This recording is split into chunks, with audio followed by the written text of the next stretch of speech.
good music.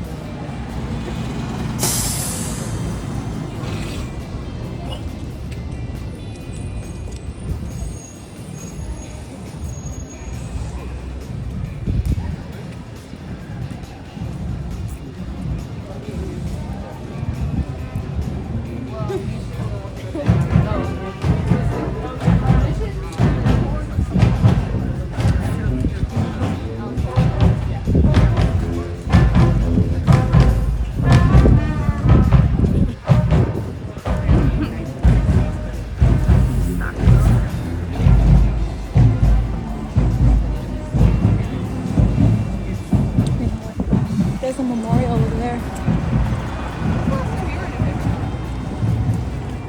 Wow, look at this building.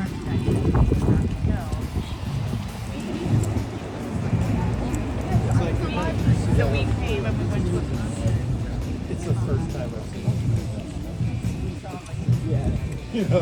Yeah. You'll never see it. Yeah. Yeah. It seems like college, you'll never see that. I'm not that old. Only 16.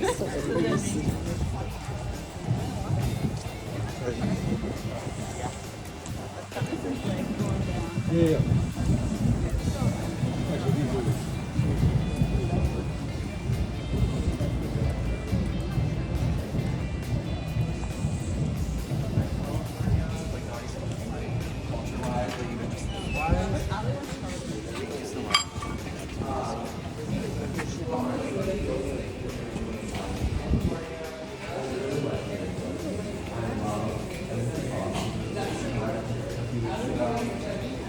All right.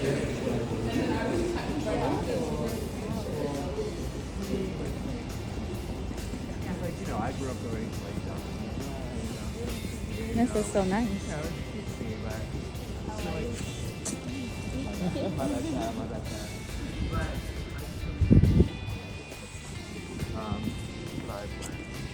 We're gonna try and position ourselves.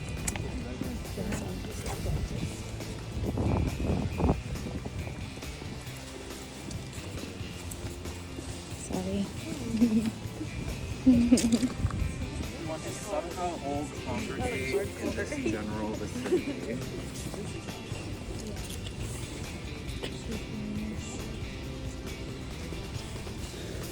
It's a huge tour group.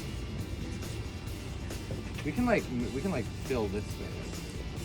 We are now inside of Silliman College, which is one of the 14 residential colleges here at Yale. When I say residential college, I quite literally mean that these are the buildings in which students will be living. There are 14 of them, and when a student is first admitted into Yale, they are randomly assigned into one of these 14 residential colleges. Each residential college has about 400 to 500 students in each, and placement into the residential colleges is not based on anything academic or extracurricular, but rather each residential college is meant to be a smaller microcosm of the larger Yale College student body. So that's to say that if about 10% of students here at Yale are international students and 60% come from public schools, that number will roughly be translated within each of the residential colleges. Each residential college is equipped with its own dining hall, common room, laundry room, library. They all have gyms and music practice rooms and dance studios. Some have printing presses and pottery studios in the basements, and all of them have what are called the butteries. The butteries exist underneath the residential colleges and serve as kind of late night hangout spots where a lot of students like to go after a long day of studying. You can go down there. They hire like students to be buttery workers. So they basically like cook like really cheap food like quesadillas and stuff like that. And you can buy them for like literally $1. So usually at the end of the night, a lot of students will be going to the butteries. They have tabletop games. You can play games with your friends, buy food, eat. It's a really nice social space to have in the colleges. Here in the residential colleges, there are two prominent figures. You have your head of college and your dean of college.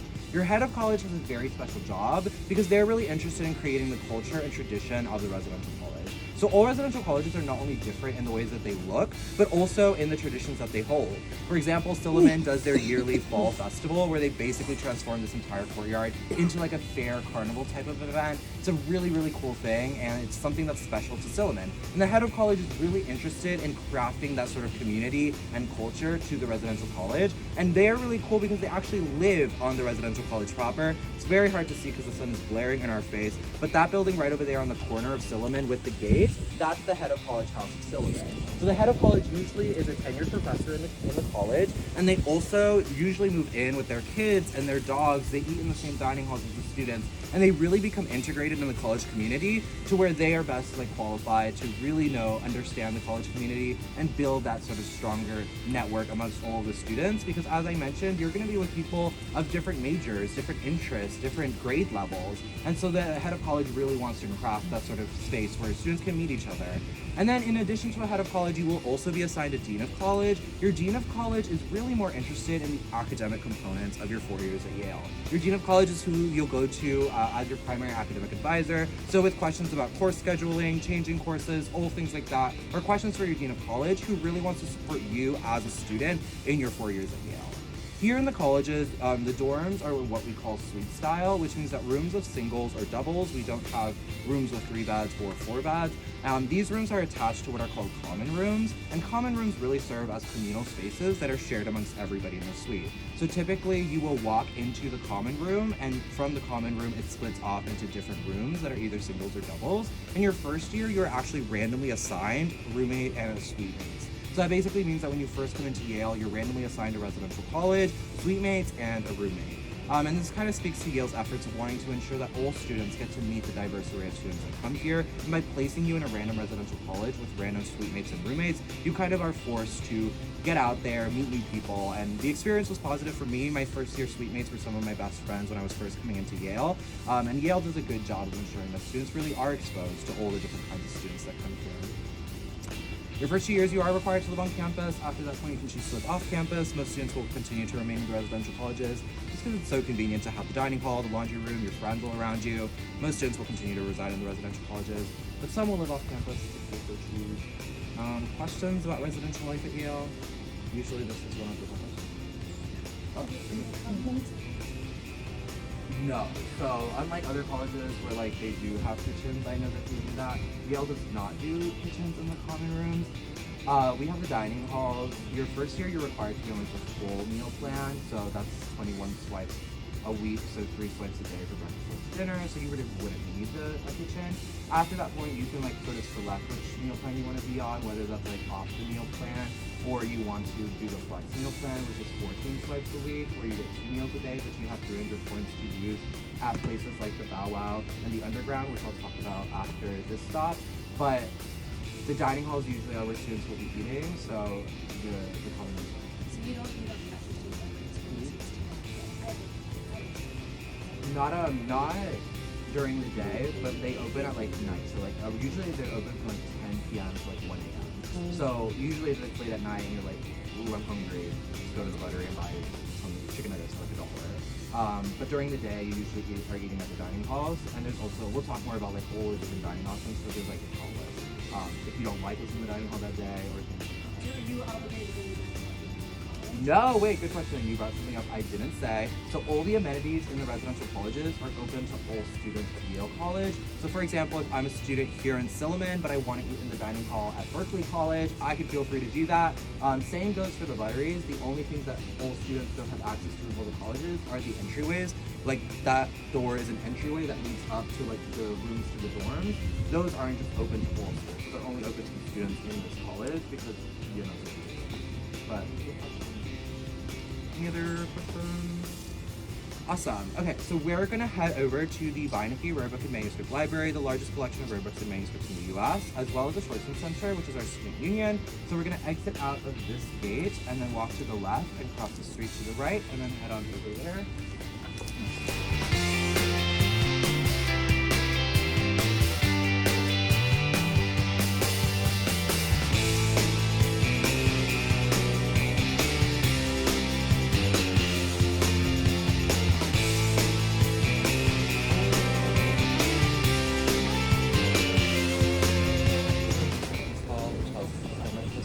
This is Woodridge Hall, which used to be the president's office.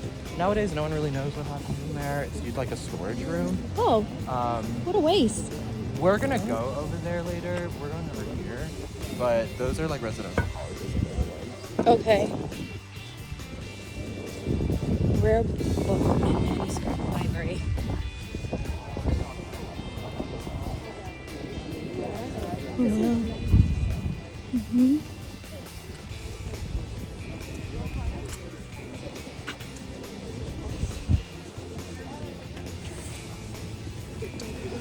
Okay, so we have now arrived at Hewitt Quadrangle, and this building right here is the Schwartzman Center, reopened in the fall of 2021 as a renovation and expansion of the bicentennial buildings, which were constructed in 1901 to celebrate Yale's 200-year anniversary. The bicentennial buildings include this long stretch of building right here, which is Commons Dining Hall. Commons Dining Hall can seat and feed over 1,200 students in a single day, and it's home to some of the more well-known Yale traditions, such as the yearly Harvard-Yale tailgate take place inside of Commons Dining Hall. This building right here is Woolsey Hall. Woolsey Hall is home to the Yale and New Haven Symphony Orchestras. It can seat over 2,700 spectators, and every year the Yale Symphony Orchestra throws a Halloween showcase. So basically they produce a short silent film and play live music over it, completely dressed up in costume and while also intoxicated. And they sell out all 2,700 seats inside of Wolseley. It's one of the biggest traditions that happens here at Yale, and students go crazy. The tickets sell out in actual seconds.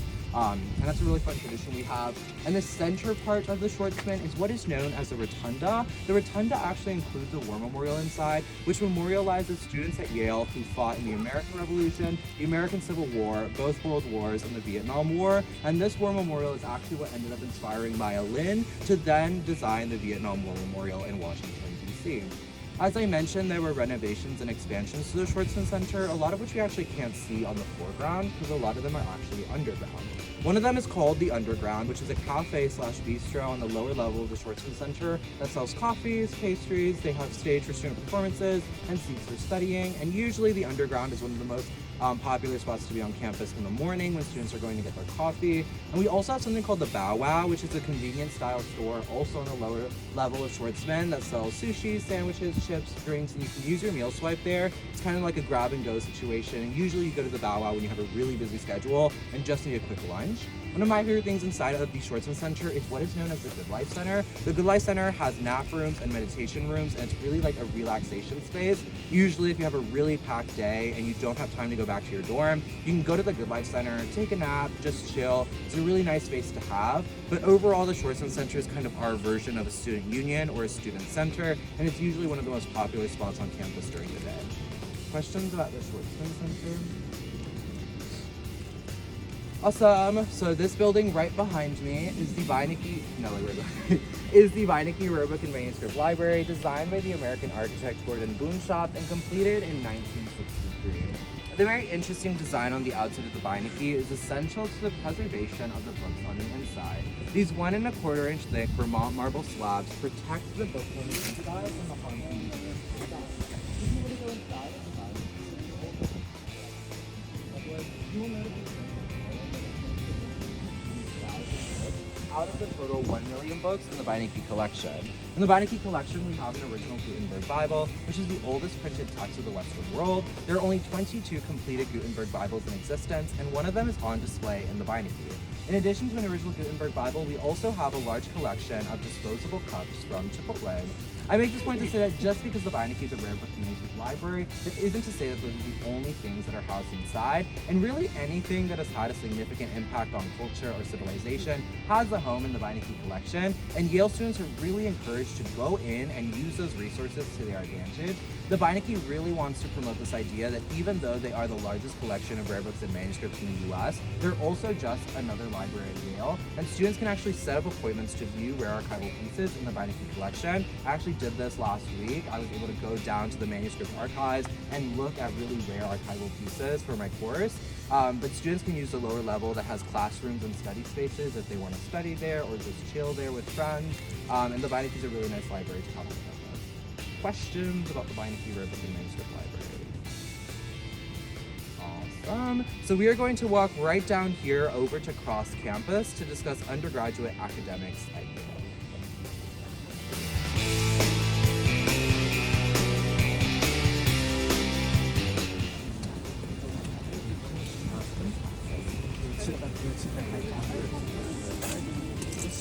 This is really nice.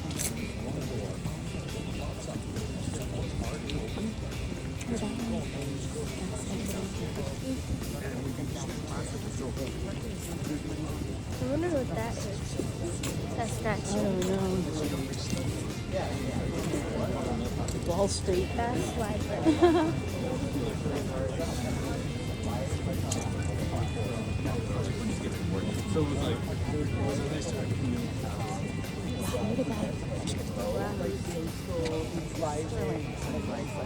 You are going to have to cross the courtyard to like leave. You usually run into friends. It's like all intentional.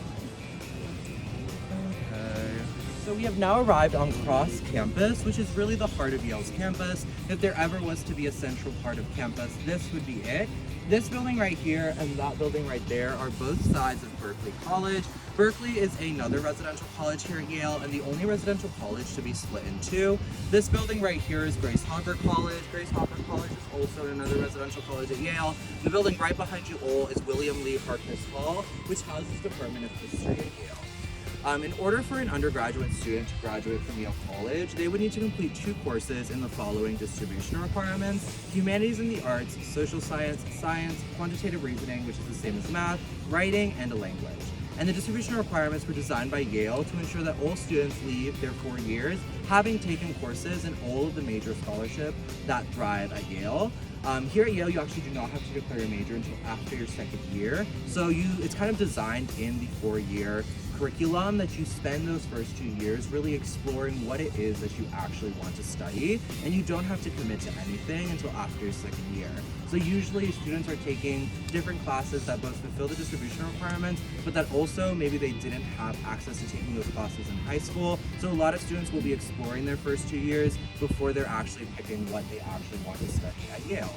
Here at Yale, class sizes are very small. We have a student-to-faculty ratio of 6:1 in most classes and a student-to-faculty ratio of 2:1 in most STEM classes. Only about 2% of classes here at Yale have more than 100 students. These are typically those larger STEM lectures that students are taking as prerequisites to majors. However, even in these larger classes, students can still form that one-on-one connection with their professors through what we have called office hours, which are mandatory times when professors must have their door open for students to come in and ask questions, whether it's about the course material or whether it's about the professor, their research, and their scholarship.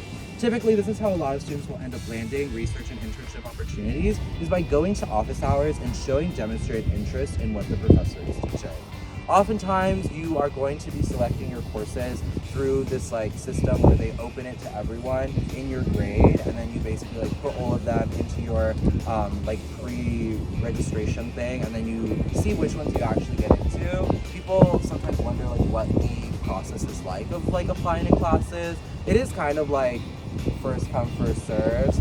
It's happened before where I'll put a bunch of classes and then click register, and then they will all be full by the time I actually want to enroll, and I'm like, well. But that happened first year, but it all works out because then I ended up taking a class called Wilderness in the North American Imagination, Landscapes through the U.S. Nuclear Industrial Complex, which talks heavily about how the development of nuclear weaponry in the American West has disproportionately impacted indigenous communities, and that's what really got me interested in the major of ethnicity, race, and migration, and now I'm a double major of political science and ethnicity, race, and migration. Typically people will ask, is it hard to double major?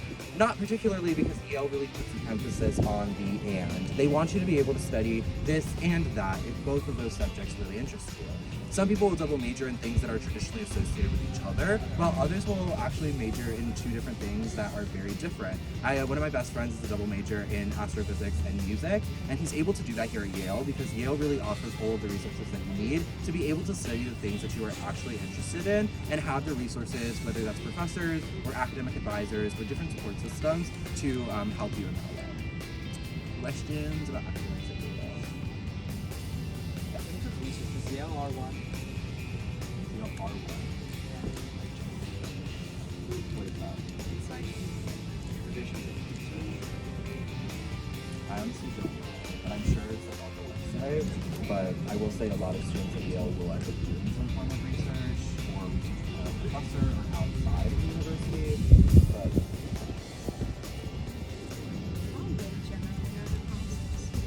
good question.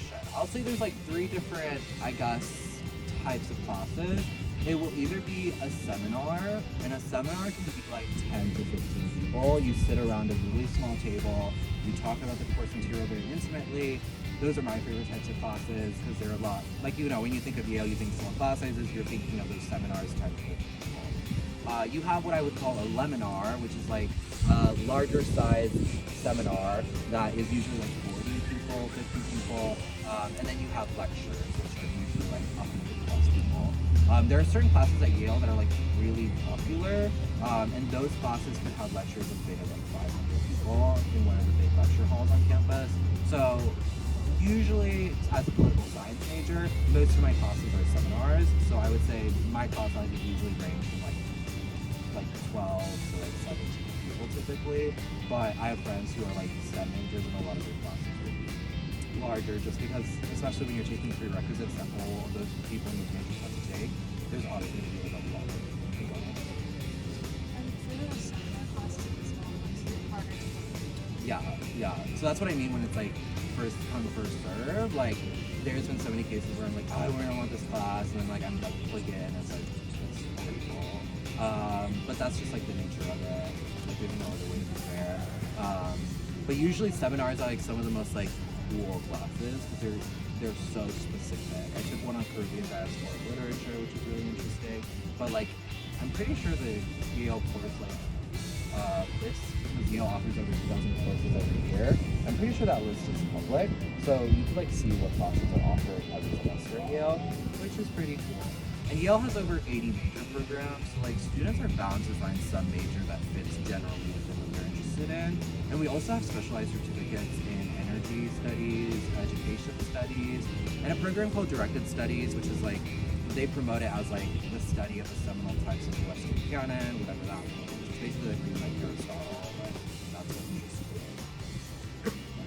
How many students do, like what percentage of students do a study abroad? How does that kind of work out?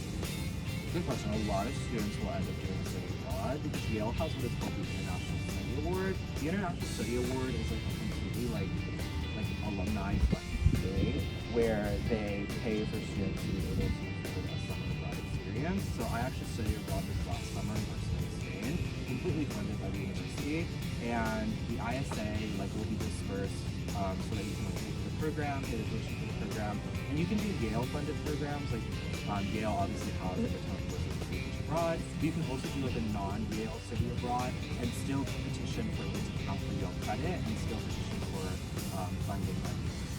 So a lot of students will study abroad, usually first year or second year summer, but then you also have the option of doing a semester abroad. What's really cool about Yale is that if you choose to do a semester abroad, your financial aid for the academic semester will transfer to whatever study abroad that you're doing. So I'm really thinking of studying abroad at Oxford my junior spring, and so my financial aid would like transfer over.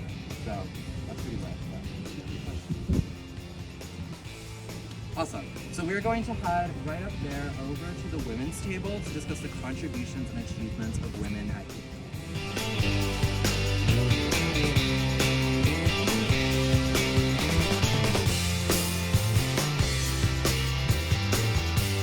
Contributions and achievements of women at Yale, and it was designed by the American architect Maya Lin, who you may also recognize as the architect of the Vietnam War Memorial in DC, which she actually designed while as a student here at Yale. Maya Lin is a graduate of Yale College from the class of 1981, and she received her master's in architecture in 1986. You will notice the spiraling numbers coming out of the center of the table. Each number is meant to represent the total number of registered female students at Yale, starting in 1701, the year the university was founded, and ending in 1993, the year the sculpture was completed. You will notice that at first there are many zeros. This is because at first Yale did not admit female students. The first time that we see non-zero numbers is in the year 1873, which is the first year that women were allowed into the university, but only into the School of Fine Arts. The next time that we see even more non-zero numbers is in the year 1969, which is the year that all women were allowed into Yale College and all the graduate and professional schools of Yale University. We really make a point to discuss the women's table to bring up the reality that it wasn't until fairly recently that a lot of students were even allowed to apply to the university, and there are continued efforts by Yale to ensure that all students have what they need in order to thrive in this university. So Yale offers they like meet what you are expected to pay if you are unable to pay that. So usually about 55% of students here at Yale are like on some form of financial aid, and households making less than $75,000 annually have a parent share of $0. So Yale, applying to Yale is what we call need blind, which means that they don't look at your ability to pay when you're applying as a decision in whether or not they want to admit you. And then once you get in, your financial aid is need based, which means that Yale has the second largest endowment of any university. That endowment goes into financial aid, and that financial aid is what pays for students whose financial contribution is less than $75,000, or their parents' income is less than $75,000, so they really can't pay to come to Yale. Yale will then pay with that financial aid to support those students who wouldn't be able to come otherwise. Questions about financial aid at Yale or the women's table in general? Okay, we're just going to talk about the building because we're right next to it. This is the Sterling Memorial Library, designed by the American architect James Gamble Rogers and completed in 1931. At first glance, I didn't tell you this is a library. What would you assume this building is? Church. A church. So the story goes that Rogers originally had the blueprint for Sterling Memorial Chapel. And when he proposed it to the university loved the design, but they were a little concerned of having a huge chapel at the center of campus when Yale is a secular institution. So what Rogers did was he went home, scribbled out the word chapel, replaced it with library, and thus was born the blueprint for Sterling Memorial Library, the second largest collegiate library in the US and one of the 26 libraries here at Yale. You'll notice a very beautiful design of Sterling. This is in what we call the collegiate gothic architectural style, which James Gamble Rogers is largely accredited with bringing from the universities of Cambridge and Oxford in the UK over to the US. And you will notice that a lot of the buildings, especially around this part of campus, are in this collegiate gothic style. You might also notice some Easter eggs. If you look at the tops of these buildings right behind you, they almost appear to have been burned. The story goes that Rogers would go to the tops of these buildings and set bales of hay on fire to give them the effect of looking a lot older than they actually are. And in many ways, the aesthetic of Yale, which is a very iconic part of the university, was a very intentional vision that Rogers had for this college, and I think he was very successful in making it a very, very unique space.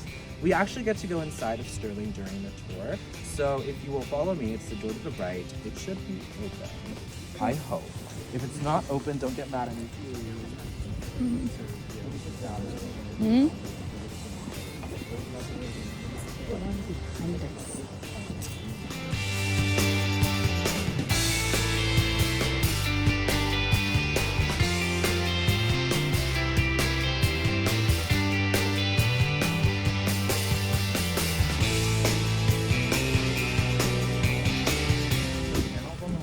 Are meant to be like more ancient languages, so I believe you have like you have Arabic there, you have Hebrew, and then on the other side are like more modern languages from what I understand, so you have like Mandarin, things like that. But a lot of going into the film is my favorite part of the tour. Like inside is like all the stained glass. The old stained glass inside is actually like it's not religious, so it's kind of just like a church where like the panels are of like religious figures, but each panel is like a different historical moment. So you'll notice like Isaac Newton, you'll notice like the Mayflower, all of these like different things presented in stained glass. It's very beautiful.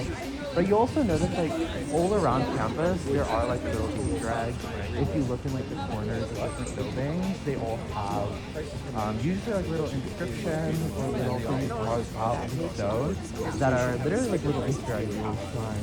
Like I'm always looking and I'm like, oh, I didn't know that was there before. So it's really cool to just like they had a very like intentional vision when they wanted to design this university, and I think they were kind of funny because they left a lot of products. Yeah, because I was going to say they even have like, you know, little statues. No, yeah, and usually in the corners of a lot of things, they'll have like little carved out figures or faces or things like that, which is pretty funny, pretty cool. I don't know what a lot of them mean. They should have a whole tour where they explain these and like top schools. Yeah. It can become like a very kind of competitive environment. Right. Yeah. But I feel like at Yale, most students are really just wanting to like help and support each other. We're gonna cross the street. It's not nice to like see. When you're in college, like you don't want to have to constantly be. It's like it's already hard enough. You don't also want to be with like people, you trying to outdo you in every moment. Like Yale students actually do care about like supporting each other, whether it's like academically or even just emotionally. Like Yale students really do care about things like that. And that was something that I thought was like really special to Yale, and a big reason why I chose it. People are really kind to you. What year are you? Oh, a lot of juniors on before. That's fine. So you're already starting to think about like college or things like that. Yeah, I remember when I was there. That was like one of my top like colleges that I was doing since like a young age. Wait, that's so cool. I don't know. And I recently found out that they're doing Yeah, which they is do. something I've been also interested in. Wait, I love that. Period. No, one of my friends is a marathon. So Neat. She probably knows more than I do, but yeah. What is this band? So today Yale goes against Princeton for a football game. I believe it's at the Yale Bowl. I think that's what Mackenzie was talking about. Because we went to Princeton a week. What day was that? Like I think a week ago. I can't remember. I think she was on a But yeah. But it's like really early. Like I would be so mad if I was trying to like sleep when they were parading around Old Campus. It could be annoying. Yeah. It is kind of fun. Yeah. It's Yeah, pretty 'cause- funny, I will say. Yeah, because that's Not like in advance of a football game or anything? No, yeah, because yeah. that's Princeton. That is so crazy. Football game, Harvard versus, or Yale versus, ooh, that's Freudian slip. Yale versus Princeton. Next week, Yo, Princeton is no joke. Wake up. it's a great Harvard Yale game. But I don't know how We football works. coming but for that crown. They're all just going against each other, I guess. So if we want to, Who's this guy here? good question. If we all want to congregate in front of the statue, I feel like it exists, but it's not that hard to like ignore it if you're not interested in. But also like they do throw it. Like we arrived on Old Campus, which as the name suggests is the oldest part of Yale's campus. Yale was founded in 1701 as the Collegiate School of Connecticut in a town known as Killingworth, Connecticut. Oh wait, did I mention the marching band is because Yale goes against Princeton? Are they coming forward? They are. I'm scared. It's because Yale goes against Princeton today at a football game, I believe, on Yale's campus, so at the Yale Bowl. If y'all want to go later, that's chill. Yeah. But, okay, so Yale was founded in 1701 as the Collegiate School of Connecticut in a town known as Killingworth, Connecticut, which is only about a 40-minute drive east from New Haven. Originally, Yale only had 9 students and 1 professor, and that professor was a man by the name of Abraham Pearson, who is now memorialized on that statue right there, right here on Old Campus. Following his death in 1707, the school was moved to Old Saybrook, Connecticut. Later, in 1714, a man by the name of Jeremiah Dummer, who was a New Haven merchant, donated a sizable amount of books to the school, and 2 years after that, in 1716, the school was moved right here to New Haven due to some land grants and some tax exemptions. New Haven actually outbid other cities that really wanted the collegiate school, and finally, in 1718, a man by the name of Eli Yale, who was a member of the British East India Company, donated a total of 562,417 pounds worth of books, as well as a portrait of King George I to the collegiate school, and thus it was renamed Yale College in his honor. We like to joke that we're grateful that Eli Yale donated more than Jeremiah Dummer, because maybe we wouldn't be called Yale College, we'd be called Dummer College, and we wouldn't be called Yaleys, we'd be called Dummies. But Yale is the 3rd oldest institution of higher education in the U.S. and one of 9 colonial colleges chartered before the American Revolution. So that is to say that Yale existed before America itself. Around us are actually residential buildings that house first years here in Yale. So as I mentioned, there are 14 residential colleges. You are randomly assigned to one of those 14, and you remain affiliated with that college for all of your 4 years at Yale. However, you spend your first year living right here on Old Campus with all of the other first years in the college, and all of the halls are separated by residential college, so you will be living with other first years in your residential college, but all within this same courtyard. The only buildings on Old Campus that are not residential buildings are that building right there, that is Connecticut Hall. Connecticut Hall is the oldest standing brick structure in the state of Connecticut. It is also a national landmark, and it used to house people such as Nathan Hale, who is largely regarded as America's first spy Phi, Eli Whitney, the inventor of the cotton gin, Noah Webster of dictionary fame, and William Howard Taft, the former president of the United States, were all supposedly housed inside of Connecticut Hall. Nowadays, Connecticut Hall no longer houses students. It actually houses the chaplain's office, which is interested in religious and spiritual life in the university. So if students are interested in getting involved in that, the chaplain's office pretty soon will be that space. They're doing renovations to it right now. The building right behind me is Dwight Hall. Dwight Hall is where most community service opportunities come out of Yale. For students who are interested in getting involved in community service, a lot of great resources come out of Dwight Hall. And that building right over there with those two towers, that is Battelle Chapel, which is a chapel right on the corner of Old Campus. There are many really cool traditions that happen on Old Campus. For example, we have our annual Spring Fling, which is a spring music festival that we host every year right here on Old Campus. They basically transform the whole courtyard into a concert hall, and I'm in the Yale College Council, so I work very closely with the Spring Fling committee that have a budget of over $300,000 to throw this spring music festival. They usually have some major headliners. Last year we had Sway Lee headlining the festival. We're really excited to see who's going to headline this year, but that takes place right here on Old Campus. Graduation and commencement take place on Old Campus, so it's kind of like a full circle moment. You spend your first year living here and then you leave after graduation.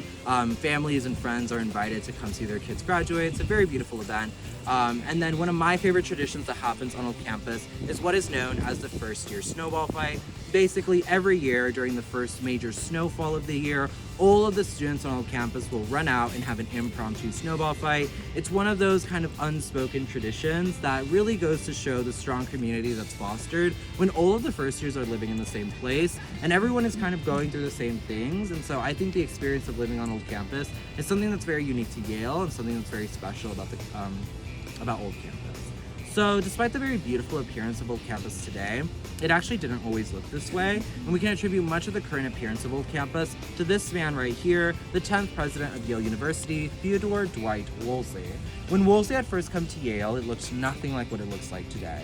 Imagine just 2 rows of brick buildings, and that's all that there really was of Yale's campus. Woolsey really questioned how he could be the center of intellectual curiosity and have such a boring looking campus. So what he did was he called for the demolition of those buildings and instead called for a central quadrangle to be built, surrounded by residential halls that all close inward onto Old Campus. You will notice that all of these doors close inward and not outward. And also he was very intentional about these very haphazardly built pathways. He actually believed that these pathways would lead to kind of impromptu interactions between students. And in that way, a lot of the infrastructure of Old Campus was designed to create community, especially amongst the first year class at Yale.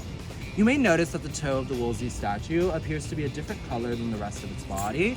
There's a story that goes behind this. Apparently Woolsey was a really big fan of Yale crew, and whenever he would go to the games, Yale would win, and whenever he wasn't there, Yale would lose. Some concluded that this was because at the beginning of every game, Woolsey would give the Yale boat a little tap with his toe to give them a head start. No one knows whether or not this is true, but it became a tradition to rub the toe of the Woolsey statue as a symbol of good luck, and a lot of people who first come to Yale's campus will rub the toe before they leave. I don't rub the toe because I don't know how often they clean it, but y'all can do whatever y'all want. So we have now arrived at the end of the tour. Any questions about Old Campus or the history of Yale or genuinely anything? Can we tour in there? That door is open. I think there's an event. Well, so it's also, it's like technically also like a chapel technically attached to it. I don't know if they hold services, but also usually this building is open just because it's like where most like community service things come out of. So a lot of like community members will go in. Y'all can go in. It's pretty. Yeah. What percent of students continue to graduate school? Pretty like a lot. I don't know the exact statistic, but usually it's like the students who are trying to do like something that you need graduate school for. So like if you want to go to like law school to be a lawyer, if you want to go to like med school, a lot of students will do that. Yale has a lot of like graduate professional schools, whether that's like the law school or the school of architecture or like the school of the environment. Yale has its own graduate schools, but a lot of people want to go to graduate school to go. Good question. How are extracurriculars? Good question. I feel like I never touch on that, even though it's like such a big part. I will say like Yale students have a good way of both focusing like on academics, but also focusing on like extracurriculars. So here at Yale, like people will say like Yale's like the artsy Ivy. I definitely think that's true because we have so many like dance organizations, singing organizations, art and like painting and drawing and things like that. And students usually get involved in a number of things in addition to their academics. And so usually it's about balancing like obviously your schoolwork and stuff with your other obligations. So like for me, like I do the Yale College Council, which takes up most of my day. But I have friends who like their primary extracurricular is like dancing. We have so many really awesome dance groups on campus. So yeah, it really just depends. There's over 500 student organizations, so students are bound to find something that they want to commit to as well as their academics. Okay, so I'm advised to end my tours with a quick little why Yale. So like why I chose Yale. So I'm only a sophomore, so it wasn't too long ago when I also was going through the college application process, going through the absolute emotional turmoil that is applying, getting rejected, getting accepted, the absolute fear that comes with seeing that decision letter. And I remember when I got into Yale, I was so close to not coming. As a first-generation low-income student from a family who neither of my parents went to college, and from a high school where no one had ever gone out of state for university, let alone to an Ivy League, I never felt that I would fit in at the community here at Yale. And it wasn't until I visited Yale for their 3-day-long admitted students day called Bulldog Days, where they actually fly you out to campus and you get to live here for 2 nights and really experience what it's like to be a Yale College student, that I really learned what a Yale student is actually like. A Yale student is somebody who will sit next to you in the dining hall when they don't even know you and ask you what your name is and where you're from. A Yale student is somebody who will sit next to you in class when they don't know you and ask you if you want to make a group chat to work on the homework together. A Yale student is somebody who genuinely cares about learning from each other, about helping each other, about being there for each other. And that was something that I never felt at any other university that I had visited, where the culture can often seem competitive and like everyone wants to be better than each other. At Yale, I have not only met some of the most intellectually minded people I've ever met, but also some of the kindest and warmest people I will ever meet. And I can definitely say in my experience here so far, I can definitely say that I'm very proud of my decision of choosing Yale. And Yale is a very special place that's unlike any other. Awesome, that's the end of the tour. Thank you all. Love Thank you it. all for joining me. Thank I will stay you. here if you have questions. Other than that, thank you all. And what's your truly. name? Diego. Diego, nice to meet you. Pleasure.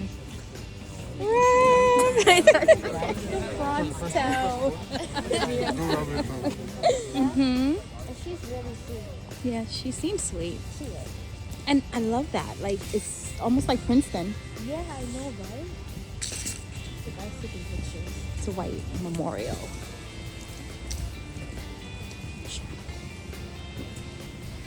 Every time I come into a chapel, I feel like I have to do the sign of the cross. So beautiful. All this history. This should have been like an active thing. You know what they should Hmm? They should use it actually the chapel, and they use it, like they actually use it for like different, like they have different sections in it for different countries. Yeah. Do that. Here.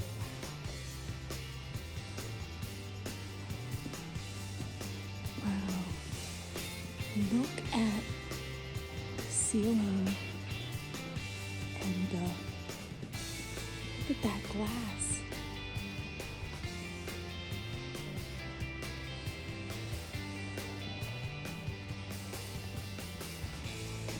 This is so nice.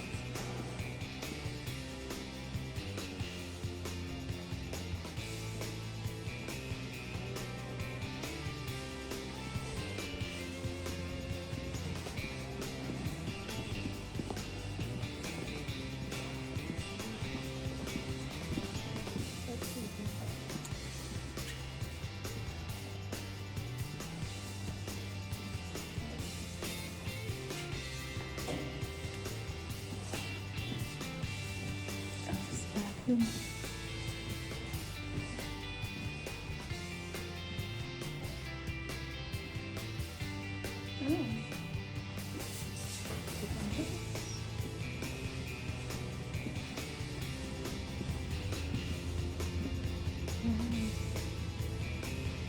Probably where they hold events and stuff. I feel like I'm an explorer.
make sure to stop by the concession stands and food trucks located throughout the stadium for today's game. Buy hot dogs and hamburgers at Portal 20 or grab a coffee at Portal 24.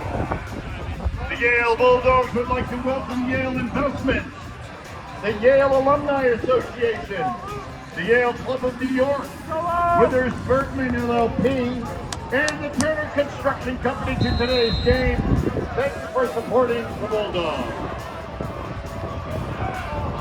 Bulldog. Sorry.